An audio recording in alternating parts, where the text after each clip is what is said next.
Well, hello there, you two, and welcome to Thursday. Yeah, Thursday, the 19th of February. 34 degrees was the low overnight, which is kind of wild because it was supposed to be pouring down snow at this point.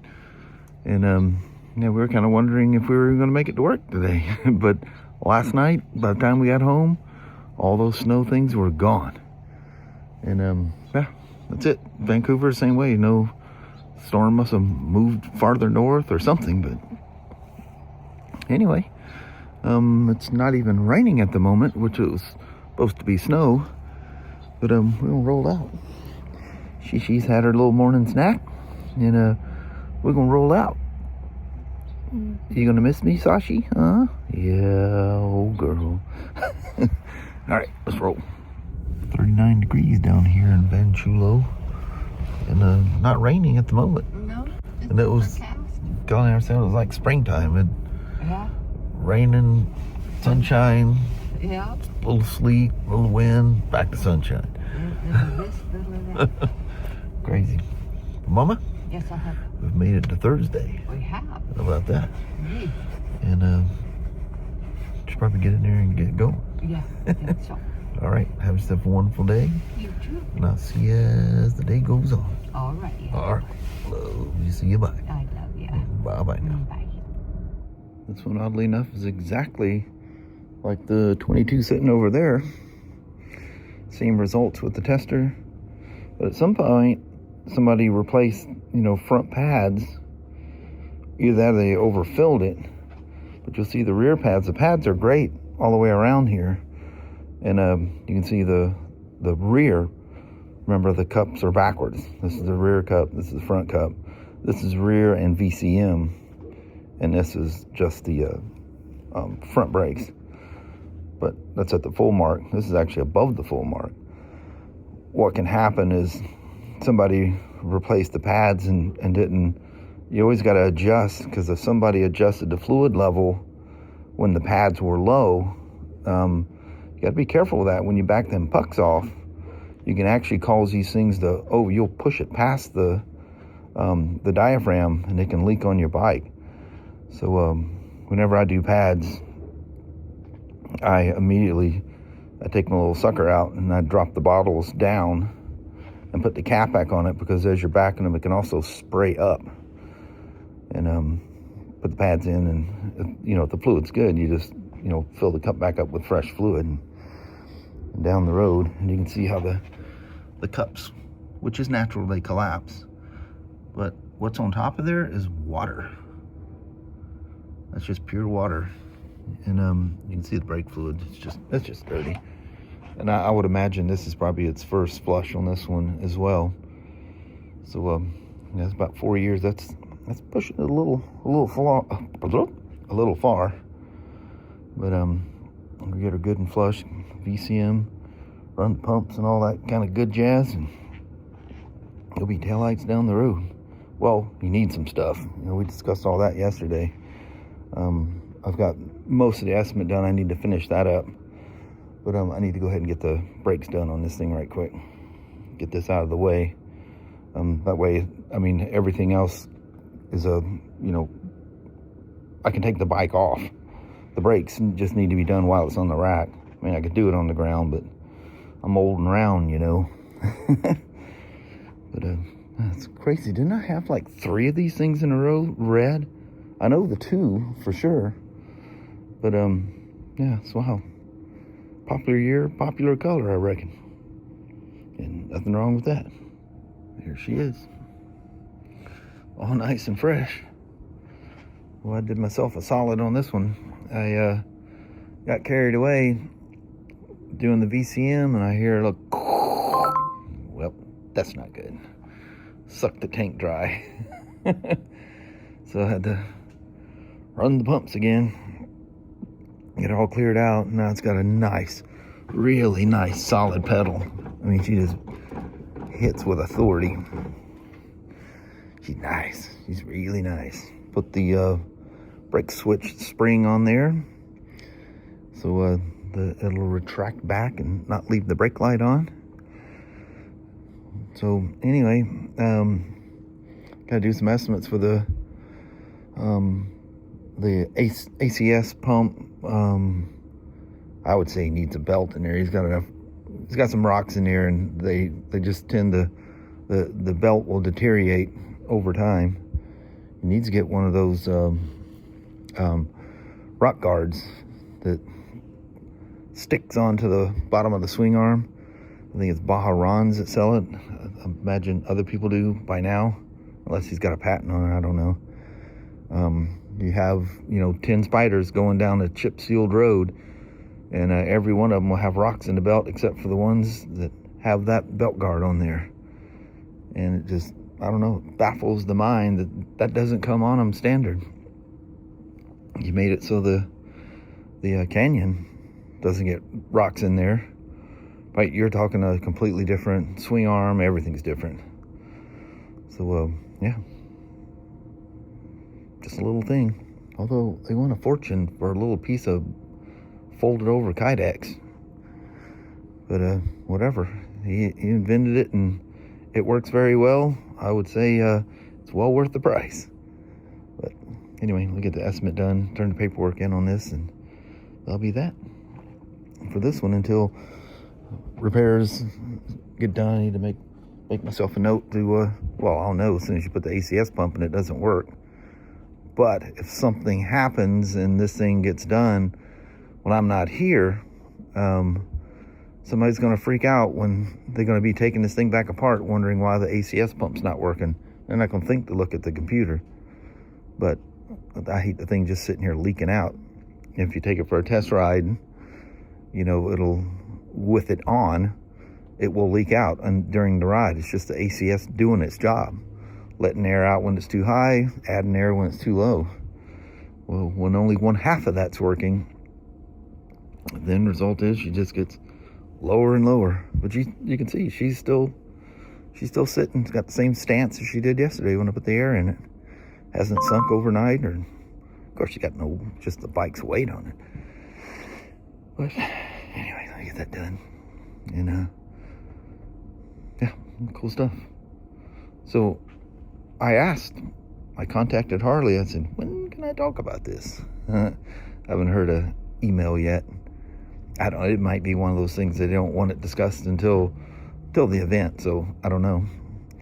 I was just told, do not discuss this with anyone until, I tell you. So anyway, I would imagine she hasn't forgot that, so I'm probably premature asking. Or maybe, I can get some kind of a time frame, would be kind of cool. Of course, I discussed it with Kelly, and I had to discuss it with the owner and the GM. Just got to make sure that everything's cool with them. They could care less that I'm going to go ride those Harleys. They just don't care. And that's cool. That's just not a threat to them. It's kind of like the Can-Ams and the Harley three-wheelers, where it's a huge threat, direct competition in BRP's eyes, and literally no one you talk to will go, why would you think of one and the other in the same, even say it in the same sentence? It just, no one thinks of, when I get to the age I need to go to three wheels if I'm still riding. You're thinking either one way or the other. It's usually Harley guys go with the Harleys, true blood American iron kind of a thing, and a lot of times they just like that American made thing. It's just a US thing, I guess. A lot of them you get, sarcastic things, they call them plastic fantastics and all these other things, which they're not. I absolutely love the Spyders. That goofy little woman of mine, she likes that raw, face in the wind feeling, which I can get that. She rides it because she feels confident riding it, and but she wants that motorcycle feeling. She absolutely loves the Spyders. You guys seen her with the demo. She rode them things all the time. In fact, half the time I'm on two wheels, she's on the Spyder, and absolutely loves it. It has nothing against them at all, but if she was spending her money, she would rather have that motorcycle experience, but yet not have to worry about balance issues and stuff. So people go the way they go. I don't care. Actually, the funny thing is, when I bought that freewheeler in 21, I could have actually, because we get employee costs on things, I could have saved money by buying the Spyder. But that's, you want what you want, and that's just that kind of a thing. You're set on one thing. To her, having three wheels was that Harley. The Spyder wasn't even a consideration. She just absolutely said, "What about the Spyder? We can save money and buy a Spyder." She goes, "Nope." She goes, "I want that motorcycle experience," which, in a sense, you don't really have that because of the three wheels. You don't have the same turns and stuff, but she don't care about that stuff. She just wanted a motorcycle she didn't have to worry about tipping over. And that freewheeler fit the bill. Plus, she said, her dad was, everything had to be American. He'd never own anything but an American car. And he was, I'm sure she was brought up with that thing. Everything is USA. And I think that attracts her as well. Those things you learn as a young kid just stick with you for life. And I don't fault anybody from whatever decision they like. I mean, some people like them goofy. I haven't ridden one that I like yet, but the conversions with the Gold Wings, the three-wheel conversions, them things are just weird. But I don't know, maybe it's one of those things you just got to spend some time on them. I mean, I like the Gold Wing, but if Honda would do it and make it look like a Trike, these things, there's so many different companies that make them, they just look like some abomination to me. And that's just my opinion. I mean, I just don't like them. They're about impossible to work on. We do tires, and that brake recall thing that was out, there was part of it you did and another part you didn't because the rear end was changed, and nightmare, absolute nightmare to work on. But anyway, to each their own. I don't fault anybody for liking what they like. I was kind of surprised Kelly wanted that freewheeler. We went up to Northwest Harley, and she goes, "What is that?" I go, "Kelly, you've probably walked about, probably 10 or 15 of those things, and since they've been out." And for some reason that stuck out to her. But boy, even they don't call them Tri-Glides anymore. They're Street Glide 3 and Road Glide 3 limiteds or whatever.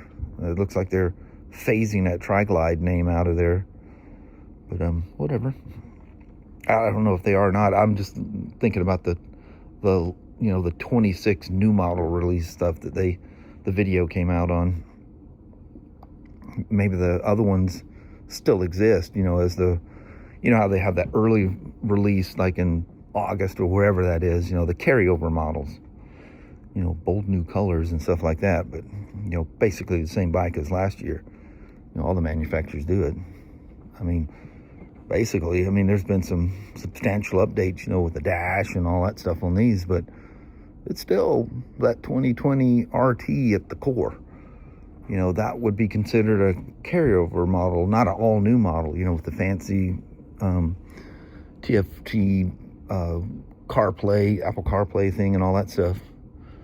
But what I noticed working on them, that I noticed the progression and the difference in like those two 26s over there.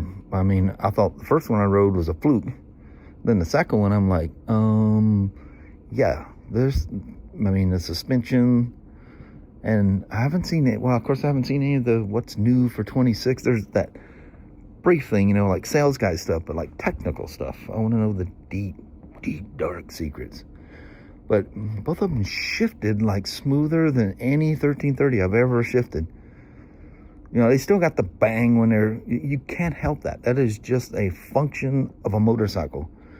Your chain drive motorcycle does the same thing. You don't have a 13.5-foot Kevlar belt going back to the cush drive, as they refer to it, in the rear sprocket. Well, that thing ricochets. It's still a constant mesh transmission, when it ricochets, it clacks back at the transmission. Doesn't hurt a thing. Will never hurt a thing. But, people freak out. It pops when I go into gears. It'll outlast you, I promise you. But motorcycles do the same thing. The belt drive on my Slim cracks me up. When I haven't ridden it for a while, it's got the spoked, tubed wheel tires. And when you drop it in, you hear the back tire make this boing sound. It's really cool sounding. Like, boom. It's just that ricochet in it. I don't know. I don't know if the spokes are doing it or the fact that the tire has a tube in it. I have no idea why it has the sound it does, but they're nowhere along. Have you ever, I think I did that for you guys. I cut a belt in half. Man, that was hard to cut that thing. I had to go upstairs and get some great big tin snips from a guy upstairs to go through that Kevlar to cut that belt in half. And I laid it out on the floor. I think it's 13 and a half feet long. That's a long belt. And what's cool is you take one and you throw it on the ground sideways. Just hold it up so it's, around this way and drop it on the ground. It sounds like you're dropping porcelain or something on the ground. It goes clack. And that Kevlar is just incredible. And the strength is amazing. But they don't like belt or rocks going through the belt.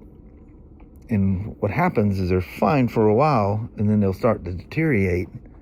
The fibers in the Kevlar, I don't know if it breaks down, especially if it catches the edge of the belt, then it's pretty crucial that you've created like a tear point. And if you drive, super careful, you probably be okay for a while. I had a guy that had a Spyder that kept riding that thing, goes, not worried about it. I go, dude, look at this thing. It's fraying. It's coming apart. And I don't know. He went somewhere and he didn't call to complain at all, but he called or emailed, I forget which. Not to complain, but to go, dang it, Smoak, you're right. He goes, it finally let go. They were somewhere in the mountains and doing some heavy hill climbing. I think he had a trailer and everything else, and whoosh, off she went. But I can't believe that thing lasted a long time, but as long as it did. I mean, I want to say it was 2 or 3 years. Every time he'd come in for a service, and I just shake my head and say, dude, that belt. He goes, I'm not worried about it till it breaks. Well, that's just it. When is it going to break? It doesn't, there's not like a timer on the dash going, you're almost out of fuel. You need to, fill up. Saying, the belt's about to break at this mileage or in, another 150 miles or whatever. It's going to go when it goes. And then around, I've seen as low as like 80-something thousand, the teeth wear to a point that they start coming apart. There's like a coating on it. And I think that coating breaks down and it's more rubber to metal sprocket contact instead of that. If you ever look at the inside of especially a new one, you'll see it. I think that erodes away or wears away over time. And I don't know how thick it is, and I get people going, I think my tranny's going out, because it goes whang, whang. I mean, it's very violent. And what it is that it starts taking teeth off in a certain spot. And then it finally gets to a point that there's enough teeth that the front sprocket can't hold, can't grab, and it'll have a slip spot where it'll spin for a second, and then the good teeth come by and grab. So it's got this bang, bang, bang reaction to it. Pretty wild to ride them that way. You guys remember Spyders in the Redwoods? The gal that, actually she's the gal that put on the whole event or organized it. She come in with her old, I think she had an 08 GS and put a belt on out in the parking lot for that thing. I don't know how she got anywhere. She actually made it there. There was virtually no teeth left on that thing. Don't have a clue how that thing was still going. Oh man, the belt dust everywhere. That was a mess. Anyway, let me get this estimate done and get on with my day. Okay. So technically, I can. Wow, look at the spiders in here. Holy moly! Technically, I can share what's going on with Harley. she answered back. I can't give dates or times because they don't want it to become a fiasco. But she's sending out something tomorrow that goes into detail, and I'm gonna wait until then. I don't, just in case there's more to it than what she said in her email. But anyway, fantastic. And some other, well, I can't discuss that either. But another question I had for her. But anyway, what's cool is Kelly and I get to meet her in person. So she's gonna be a part of the event, which is really cool. But anyway, look forward to that tomorrow. I can tell you what we're doing. Can't tell you times or dates because they don't want every Tom, Dee, and Harry showing up to the thing. So I can understand that because it's something that is kind of being done privately. So I'm talking about Harleys. I'm staring across a fleet of Spyders in here. But anyway, I'll let you guys know tomorrow. And yeah, good news.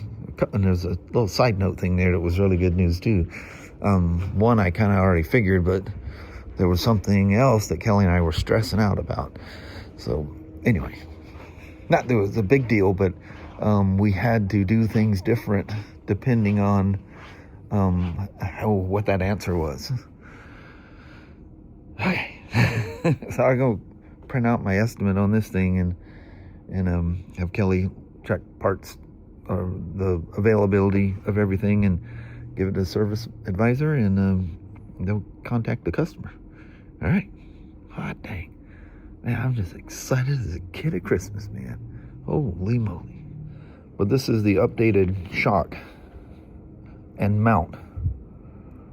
It works a lot different, and since they've been doing this, it has never come back. So that's what goes in the seat on the one that's sitting over there. And I think this was updated. I'm almost positive. I know it was superseded. And this is the trunk shock. And again, since that has happened, we've never had one go out again either. So I think I don't know what year that they're coming with them. I'm pretty sure 23 and newer they were there. Maybe it was 24. But yeah, it's kind of like, well, you get these older 22s that come in and the shocks are gone. But the nice thing is, like I say, once they're put on there, these people ride the heck out of these things. But crazy, it shocks me when they come back for service when it's every 9,300 miles and they're back in again, But the shocks just haven't failed again. They figured it out. Whatever it was, it's been figured out.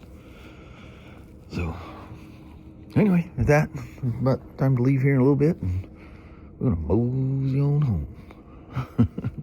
Appreciate you guys again. Listen to me rattle on, well, about all kinds of stuff today. Some things that aren't even in this building and not even sold here. But that's all right. Nobody cares that I ride different brands. The row of Enfields, the Harleys, we don't sell those here. But anyway, I'm gonna roll. Well, hello there. Holy moly. The people are way more sane when it's nice weather and dry roads. I mean, throw that out. A couple people, they had to be going 100 at least. Yeah, just and diving. Through cars like they're playing some video game. That's crazy. And there was two of those, and there was a whole bunch of other fast people. Even coming down, the 2-lane highway heading this way. Some Honda Passport just literally was trying to trade paint with me back there. Yeah. Impatient as holy heck. There's old Madison. Critter moving about out there. Kick the light on there. Goofy Madison who could barely walk. I know it. That old hip just... Bless her little heart. She's getting older and dirt. Yeah. Well, good news is, tomorrow, at some point, after I get an email thing about the details, I'll be able to tell you something. Just no times, no dates, no locations. Yes. Just general. Yeah. And it'll be fun. Yeah. Plus, I'm going to be so busy doing it, I'm not going to be able to build videos. It'll take me a while to get caught up on the video, so Yeah.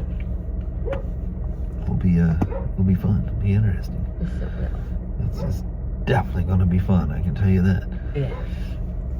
It's just the coolest people. It's only 2 I've dealt with so far, and just couldn't be nicer. And, the cool thing is one for sure is gonna do it with us. So Yeah. That'd be cool. cool. Put a face to or meet in person who you've been talking to. Well, that's always nice. Mm-hmm. But anyway, all that, we're gonna bounce on out. Alrighty. Well, thank you guys so much for watching. We really do appreciate it. We will talk to you tomorrow. Same Smoak time, same Smoak channel. Don't forget to give a thumbs up. And you guys have an amazing Friday or Saturday. Heck yeah. Dogs done go crazy out there. I know. That's Sasha making that weird bark. Yeah, she's watching. I think Danny's running amok. Oh. Rabbits, when we're coming home, it's dark. They're zigging back and forth across the road. And the light was great. I mean, we'd stop for gas, and it's amazing how bright the skies were still. It was past sunset, of course, but very nice. Spring is about the spring forward. Yes. All right. We'll talk to you guys tomorrow. Appreciate you watching. Yes. Bye-bye now. Bye.